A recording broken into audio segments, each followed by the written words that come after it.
Alright, I'm doing the Impact review as an audio this week because, as some of you know, I'm currently under the weather again, and my voice probably wouldn't last for an entire live stream, so this way at least I can edit stuff out when I sound like crap. So let me know what you think of this format, and we'll see what happens with it. Anyway, let's do this. Before I go over Impact, I guess I should cover the Taryn Terrell situation just briefly. This past Thursday, we learned that she had been pulled from the Knockouts title match at Bound for Glory, citing a concussion from that Gail Kim slap, and now it turns out that she has left the company. Again.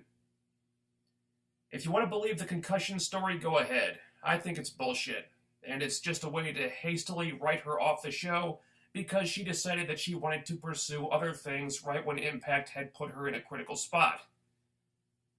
Again. And while I am annoyed that Taryn is leaving the company in the lurch like this, and not for the first time either, I am royally pissed off at this company for allowing it to happen. Let's bottom line this right now, and this is directed straight at whatever brain trust is currently steering the ship over at Impact Wrestling. If you geniuses were not 100% sure that you had this woman contractually locked in to appear at Bound for Glory come hell or high water, then why did you put her back on TV in a prominent spot?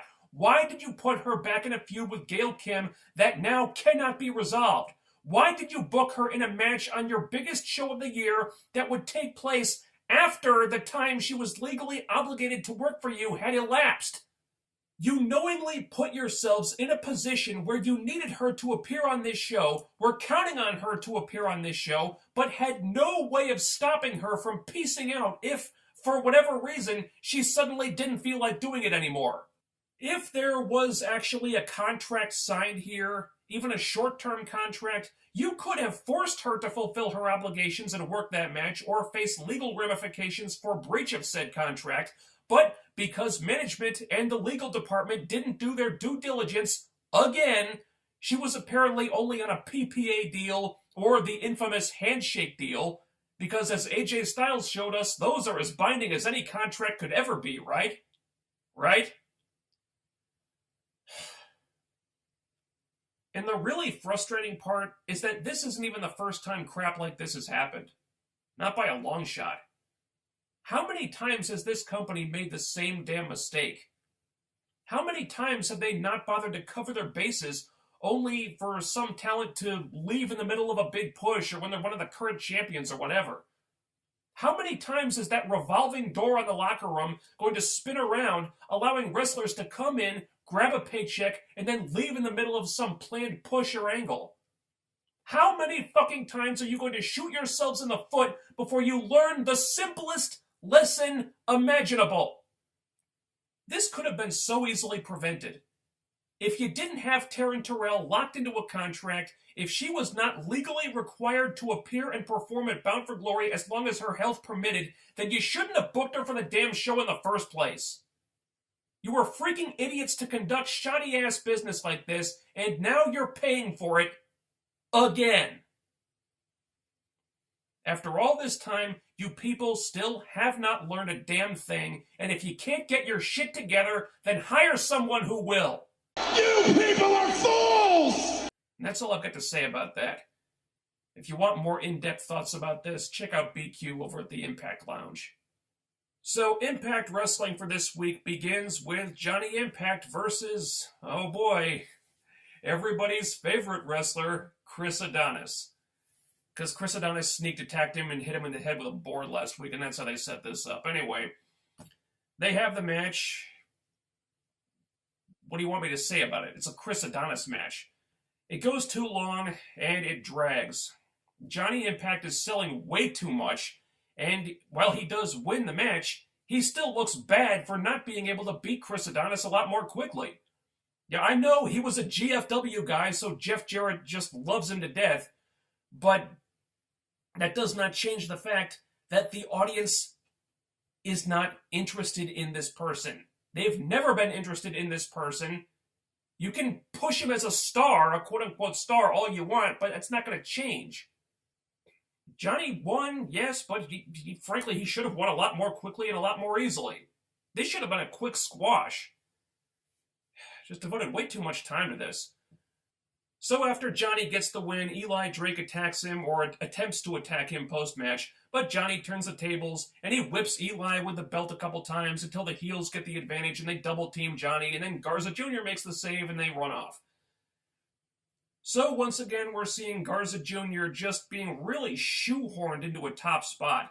I even tweeted during the show, I said, I have no idea why he's in this spot. Now, bear in mind, I like Garza Jr. a lot, but it doesn't change the fact that he was completely hot-shotted in this situation. It doesn't feel like they earned this at all.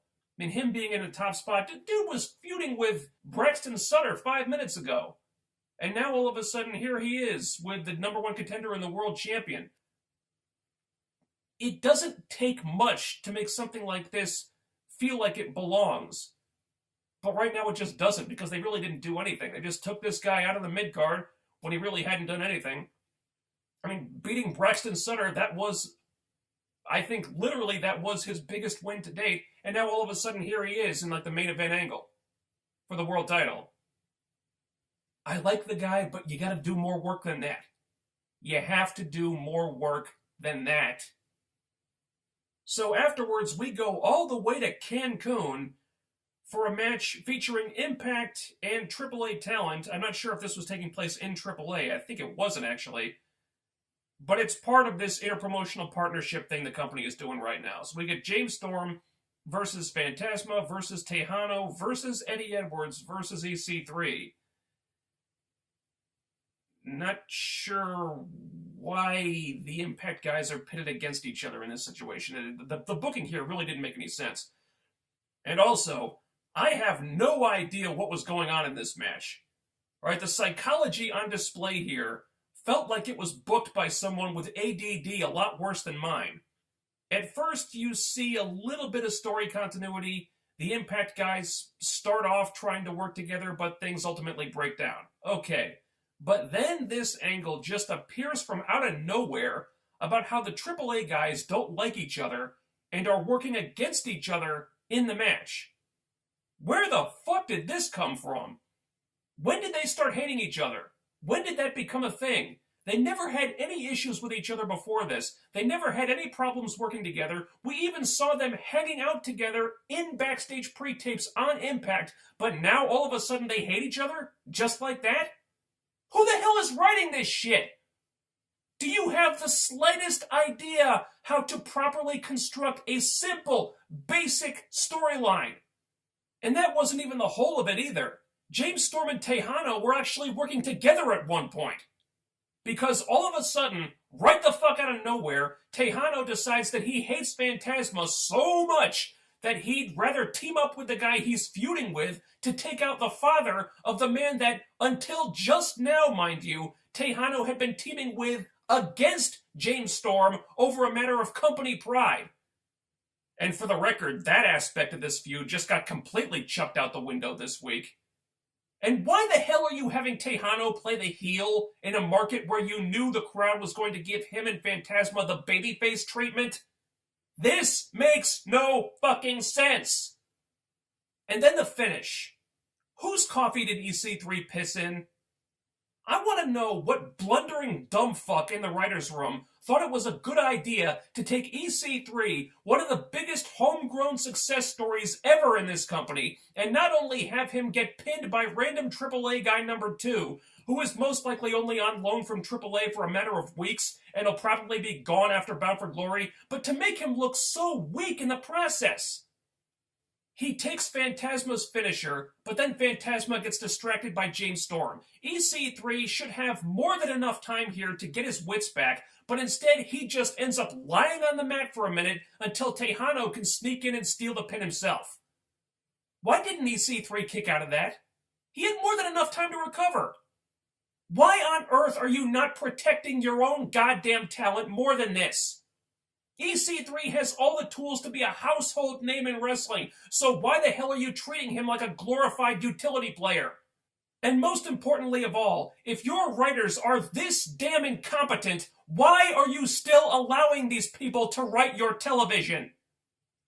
So from there we go all the way over to Tijuana, where OVE are walking back into the Crash promotion. They want to talk to Conan, but they can't get an audience with him until they put up the tag team titles in a match tonight. To be continued.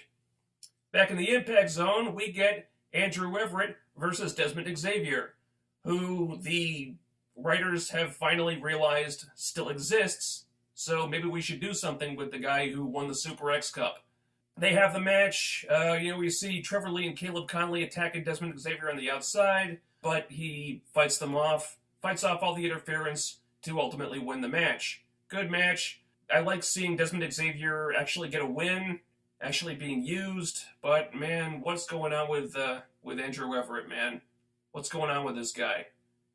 You brought him back as a heel, citing some brainwashing angle that we never saw, and now he's just losing matches. What did you do with this guy? What's going on? Can you please treat Andrew Evert a little better than this? By the way, I still think it's against the grain him being a heel right now, but whatever. At least he's on TV. And it is good to see Desmond Xavier, again, the Super X Cup winner, actually being used. I still think they completely killed his momentum by taking him off TV for weeks after the Super X Cup, right when he said he was going after the X Division title. Yeah, he says that and then he just disappears. But at least he's back. They seem to be sort of inserting him into the mix here, so maybe there's hope that he'll be added to the X Division title match at Bound for Glory. I still would much rather see Desmond Xavier versus Trevor Lee in a singles match at Bound for Glory for the X Division title, but the days of those happening at Bound for Glory might be gone at this point. After this, we see a video package of Trevor Lee in Tijuana doing some interpromotional stuff there. I guess he's going to have a match in AAA or Crash or something next week. And we see the first reference, I believe, to the Cult of Trevor, I guess we're calling it. Now, this might potentially be a follow-up on that brainwashing angle they did with Andrew Evert. Again, an angle that happened entirely off-screen. Is this a follow-up on that? I'm not entirely optimistic, but I guess they're doing something to try to explain how Trevor Lee suddenly has his own faction here. Okay, let's see if they actually do something with it. Oh, and he's got a catchphrase too. Together we are Trevor. Kind of catchy. Alright, let's roll with this. Let's see where it goes. So, after another video package, this one getting us up to speed on the Grado Joseph Park storyline, because we needed to get up to speed on that, I guess. So after that, Grado marches out to the ring full of piss and vinegar, and he calls out Joseph Park and lets him have it. Joseph, you used me, manipulated me, humiliated me in front of my family. You know, pretty much everything that Grado did to Laurel Van Ness, which they dismissed as harmless fun at the time, but now that it's being done to him, suddenly it's a capital offense. Fuck you, Grado. But believe it or not, I actually thought Grado didn't come off that badly here. He was playing it serious, he wasn't acting like a jackass for a change. I mean, sure, he's a hypocritical bastard for the LVN thing, but if you remove that from the equation, he was almost likable here. And it helps that he was playing off Joseph Park, who, even on his worst day, is awesomeness given flesh no matter what he does. So, in the swerve that I'm sure no one saw coming, the lawyer turns out to be the bad guy, and Joseph Park admitted to using Grado as the meal ticket, and they set up a match with Grado's visa on the line at Bound for Glory. But, shocker, it's a monster's ball, and it's going to be against Joseph's brother Chris. You know, Abyss. And anything that makes Grado shit his pants, I'm on board with, so I kind of like that. And goddammit, I can't hate on a segment that brought back Father James Mitchell. That was fucking awesome when he showed up in the car and Grado ran away like a pussy. Click! Doomsday! Classic. So, yeah, God help me. I'm leaning towards saying this was good. I wouldn't be looking forward to a normal Monsters Ball, but they did more or less confirm here that it's going to be another one of those Broken Universe style matches. And the last one ended up being my favorite match of Slammiversary, so if it's something like that, maybe this can work. But I am not excited about the idea of Grado going over Abyss at Bound for Glory like I expect he will. Yeah, that is going to be a bitter pill to swallow. So we cut back to Tijuana for a tag team title match at the Crash promotion, with OVE defending their tag team titles not against LAX, but against Crash people. Because this was necessary. So they're fighting two teams. I believe Black Danger and Black Diamond were their names. I could have gotten those wrong. Wouldn't LAX be pissed off about these guys getting a tag team title shot before they get their rematch at OVE? I don't know. That wasn't really brought up, but it seems like something LAX would be pissed off about. But anyway, it's another one of those highlight reels instead of a match. But OVE get the win.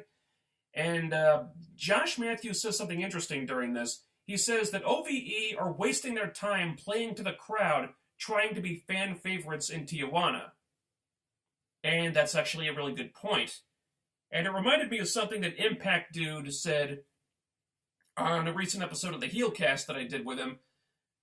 He said that maybe the Impact guys should try playing the heels when they go over to AAA or to Crash or wherever. You know, especially in the case of the AAA feud that's supposed to be about company pride or America versus Mexico or whatever. Wouldn't the American guys get more heat playing heels when they go to these other promotions? And shouldn't these other teams or these other wrestlers play up being baby faces when they face these guys? It just kind of seems like it would generate more heat that way. But yeah, you've still got OVE playing the baby faces in this match, and I'm with Josh Matthews here. It was just kind of awkward. Maybe they should have tried playing heels. Just saying. Just like maybe James Storm and EC3 and Eddie Edwards should have tried playing heels in that match against Tejano and Phantasma. And yeah, James Storm did kind of do a subtle heelish turn there when he almost went after Phantasma's dad with a steel chair. But ultimately, Tejano was the big heel in that match. But once again, the psychology completely messed up. And overall, it seems like there's just way too much confusion with how Impact talents are booked when they go to these other companies that they have partnerships with. They need to get on the same page and decide like one course of action, like this person or this team needs to be booked a certain way all the time just to maintain some kind of connective tissue here. And it doesn't seem like they have anything like that. I mean, they've got working agreements, they've got partnerships to exchange certain talents, but there's no connectivity there. There's no continuity with how one person is booked in one promotion or another. And they need something like that because these partnerships aren't going to work without that. And so we come to the American Top Team shit. I kind of liked what they did with this last week, but only because American Top Team didn't actually appear last week. Basically, this storyline is only tolerable when the people it's about are not on screen. But now, here comes American Top Team again. Jim Cornette hates these guys. They made his life a living hell when they kept showing up to see Lashley. Cornette wanted them gone so much that he let Lashley leave the company just to get rid of them. But then after they're gone, Cornette sends camera crews to the American Top Team gym to interview these assholes. And now, not only is he allowing them back into the Impact Zone for some unknown reason, but he's even allowing them to have a live mic and a segment devoted to them during the TV show, making no attempt to stop them, even though he's supposed to hate them, even though they've assaulted his employees numerous times, even though none of these thugs are even supposed to work there anymore. These writers have no idea what they're doing. You really have to work hard to write a storyline this nonsensical. They literally could have written something better by accident. Nothing about this makes any sense whatsoever, and it just keeps getting worse. And speaking of getting worse, Dan Lambert starts talking. The crowd chants boring. And he talks. And talks. And talks. The crowd chants, "We don't care. We don't care." And he just keeps talking. Mostly he's talking about completely unrelated stuff. He's talking about his friggin' memorabilia collection for a while, and I'm like, just get to the fucking point already! It's actually several minutes of this before he even mentions Lashley and Moose by name, the people this feud is supposed to be about. And you wonder why I say this angle sucks? It sucks because it's not about Lashley and Moose. It was never about Lashley and Moose. It's about Dan fucking Lambert and American Top Team, the only people in this angle that the audience gives zero shits about. So finally, Moose and Stephen Bonnar show up, and they stroll down the ramp like jackasses to confront the 10 or 12 MMA thugs in the ring. What the hell did they think was going to happen here?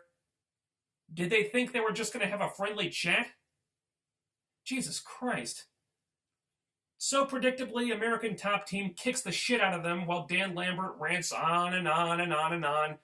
And by the end of the segment, Moose looks like a complete idiot, Lashley looks like a background player, and Dan Lambert is the only one getting put over. This was awful. Another terrible installment of a terrible storyline. It went way too long, Dan Lambert talked way too damn much. Meanwhile, the two women who were main eventing this show hadn't even appeared yet. End this fucking angle now! Back in Tijuana, we're checking in with OVE again as they finally confront Konnan. And I cannot stress enough how much the production is elevating these segments. The camera work, the editing, the music. Whoever is responsible for this is knocking it out of the park, and they continue to make segments like this one come off way better than they have any right to. Anyway, OVE have a brief conversation with Konnan before getting surrounded and beat to shit by a bunch of anonymous Crash talent that we'll probably never see again. Question: how does that help OVE? It would be fine if they were beat up by LAX, but LAX weren't even there. Instead, it's a bunch of Crash guys that I couldn't even tell apart from each other. So, again, Impact is making its own talent look inferior to the talent from another company for literally no reason. Though they did at least beat some Crash guys in a match earlier in the night, so that helps a bit. And another thing, how many freaking companies is Impact feuding with right now? They're feuding with AAA, American Top Team, and now this thing with Crash? Can we please limit ourselves to one interpromotional feud at a time? Because this is getting confusing. And there are big chunks of this show where it feels like you're focusing on everything except your own talent. Main event time. And thankfully, we'd gotten the AAA shit and the American Top Team shit out of the way by this point, so the final segment of Impact could actually be devoted to Impact talent. What a novel concept. So, for the first time, it's Rosemary versus Taya Valkyrie, who, thanks to Dan Lambert taking up so much time, did not even get to appear on the show prior to this to hype up their own main event match. Do you see the problem here? And yeah, they did get some video packages, but considering the enormous number of video packages on this show already, I would have gladly traded those for some pre-match interviews or promos, anything that involves these two women actually being on screen doing something. Anyway, Impact has been hyping this matchup as a big deal for a little while now. Josh Matthews even says that there was no place this could happen except the main event. So it seems like they really want this to be the new Gail-Kong type of rivalry for the Knockout division. I appreciate the effort, but I feel like these girls were put in a tough spot here. The Knockouts really don't get main event segments very often, so when they do, there's a lot of pressure to deliver the goods, especially with a feud whose basket the company is clearly putting a lot of their eggs in. But they're also in a position where you don't want this match to go too long, and you want them to save their best stuff for later because we're really just setting up the Bound for Glory match here. So they're kind of stuck in a no-win situation here. But they have their match, it's good, but you can tell they're holding back, and Taya wins. Afterward, Taya tries to hit her finisher again, but Rosemary gives her the poison mist and cuts this very cryptic promo, probably setting up a First Blood match for the pay-per-view. And Rosemary hasn't gotten over on Taya at all so far, so she really needs to win that one. But First Blood match most likely, that's cool with me. As I understand it, Taya really excels in that type of no DQ hardcore environment, so I have high hopes for that one as long as it gets enough time.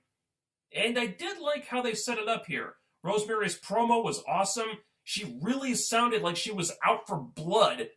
Now, if it was Gail Kim in Taya's spot here, she would have just grinned at Rosemary all smug-like and acted like she already knew she was going to win, and she would have ruined the moment. But Taya, to her credit, looked like this really freaked her out.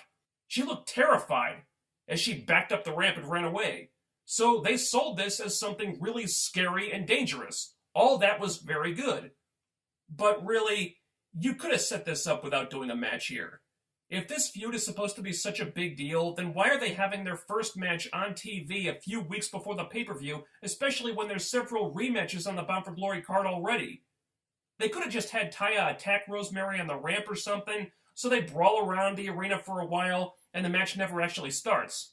You can still end it the same way, but this way you're not giving something away for free when fans might pay to see it next month.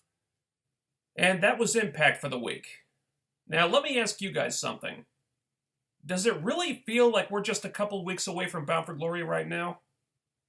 Because it doesn't feel that way to me. The hype train just keeps getting derailed by a creative team that is so clueless I doubt they could tell a plot hole from their asshole. There were a few things I liked about this show, and of course I love seeing the Knockouts get a rare chance to main event, but the same problems still persist. Due to nepotism and cronyism and just plain laziness, these writers, and I use that term loosely, continue to prioritize people like Dan Lambert, resulting in high-profile members of their own roster getting far less screen time and focus than they should, or being so busy patting themselves on the back just for having a partnership with AAA that they don't bother to use the AAA talent or even their own homegrown talent effectively. And while there are some good ideas sprinkled throughout the show here and there, by and large, the actual storytelling and execution is just embarrassing. The production is killing it, and the wrestlers are doing their jobs, but over and over again, they are let down by a writing team and management staff, quite frankly, that are making one boneheaded move after another with seemingly no end in sight. These people have to start making smarter decisions. Because if they can't, I feel like this problem is only going to get worse. And that's all I've got for now. Hopefully my voice will be back to normal by next week. In the meantime, let me know what you think of this format down in the comments section, and I'll talk to you guys soon. Over. Out.